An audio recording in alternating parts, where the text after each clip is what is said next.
ទេពធីតាផ្គាល់នេះ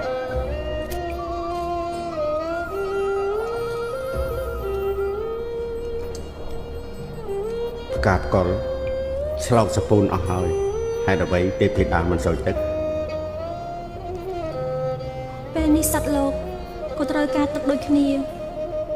តើបាននរណាស្រោចស្រង់បើសំបីតែព្រះអិននិងព្រះភិរុនក៏មិនអាចជួយបានផងនោះចំណោទតែងមានចម្លើយរាល់បញ្ហាទាំងឡាយក៏ប្រកាសជាមានផ្លូវចេញដូចគ្នា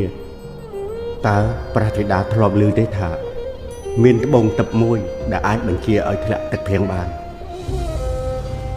ខ្ញុំមិនដែលដឹងទេលោកតា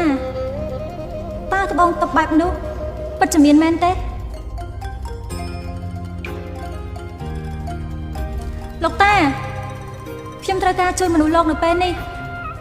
ចាប់ប្រាប់ខ្ញុំមកថាត្បូងទឹកនោះនៅឯណា